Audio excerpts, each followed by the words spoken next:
Hey everyone, and welcome back. Today we're really diving deep into a topic that's been all over the news lately and honestly kind of hits home for everyone. That line between what the government can track and what should stay private, especially when it comes to our money. I mean, ever get that feeling like someone's looking over your shoulder when you're at the checkout? With all this talk about digital currencies and Bitcoin, it's like that feeling might be closer to reality than we think? Yeah, it's definitely a big one, that's for sure.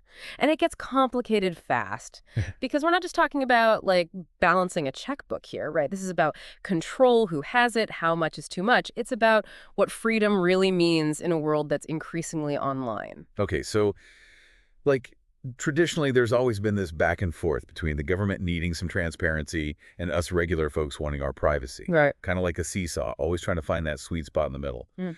But what we found digging into this deep dive is that the seesaw might be tipping, and not in a good way. It's true. It's not like something just flipped overnight, but there's been this slow sort of erosion happening for decades. And it's always, oh, it's for security or we need to fight crime. But the real worry is what happens to individual rights if this keeps going. Imagine a world where they don't just know how much you make, but how you spend every single dollar. Where buying a cup of coffee could get flagged as suspicious. That's the kind of thing we're talking about. That does sound a little too Black Mirror for comfort.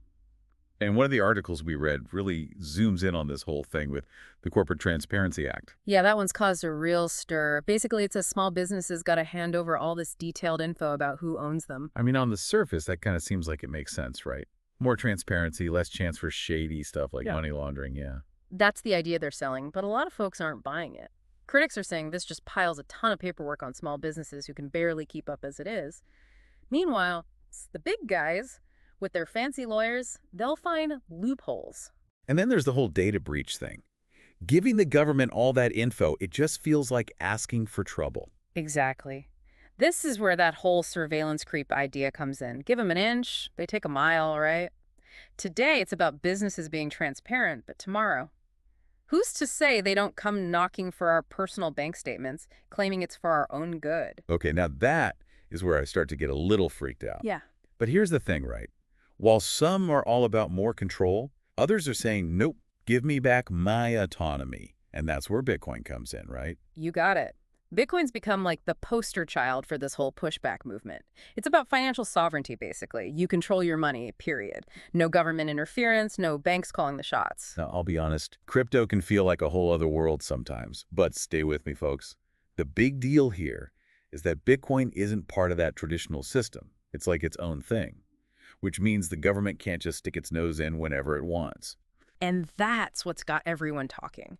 It challenges the way things have always been done and says, hey, there's another way to think about money and freedom.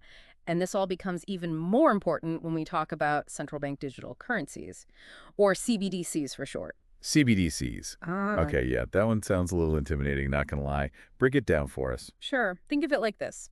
It's digital cash, but instead of coming from your bank, it comes straight from, say, the Federal Reserve. So instead of using my bank's app to pay for stuff, I'd be using a government app. Right, and that's where people get worried. See, with a CBDC, the government could, theoretically at least, track every single transaction, maybe even decide how you're allowed to spend your own money. So it's not even really about the technology itself, but about who has the power, right? Feels like this whole debate comes down to control versus freedom, plain and simple. Absolutely. And the thing is, this isn't just some like theoretical debate, it's playing out right now. And one of the most interesting places to watch is right here in the US, with states like Wyoming pushing back against the feds. Right. Wyoming's become like this unlikely haven for all things digital, haven't they? Yeah. So that they're throwing open the doors and saying, we do things differently here. It's true. It's a fascinating example of like decentralization in action, states' rights, all that. They've been really proactive about creating a system where digital assets, blockchain, all that can actually thrive. So instead of hitting the brakes with a bunch of red tape, they're rolling out the red carpet. And it's working, right? Yeah. Entrepreneurs, investors, they're all heading to Wyoming. Yeah. But it's bigger than just crypto, isn't it? It's almost like a philosophy, right? Individual liberty, limited government. 100%. At its core, Wyoming's saying, we trust individuals to make their own choices with their money. And that's what makes it so interesting. Like, what if it works? What if they build this whole thriving system that embraces innovation and individual freedom? It could be a game changer for the whole country. Like a testing ground for a more decentralized future. Other states see that success. Who knows what could happen? Maybe even the feds have to rethink things a bit. But then, we were reading about Custodia Bank, and that feels like the opposite story. Ah, Custodia. The poster child for what happens when you try to shake things up too much. So for those of us who aren't, like, banking experts, can you remind us about what Custodia was trying to do? Full reserve banking? I had to look that one up, not going to lie. Okay, so imagine lending a friend a book, right? Fractional reserve banking is kind of like saying, yeah, I got your book, but I might lend it to someone else before you ask for it back. Works great until everyone wants their books at the same time. Which is pretty much what happened with that whole banking crisis earlier this year, huh? Oh, Everyone wanted their money all at once. exactly. Now, Custodia, they wanted to be a full reserve bank. That's like saying, nope, your book's right here, safe and sound, come get it whenever you want. They keep all the deposits, no lending it out, no risk of a run. So safer, more transparent. Sounds like a good thing, right? But someone wasn't a fan. Not at all. The Federal Reserve, the ones who basically control the whole system, they said, nope, no master account for you. Essentially shut them down. Whoa, talk about a power move. But why go through all that trouble to stop a bank that's, at least on paper, promising more stability?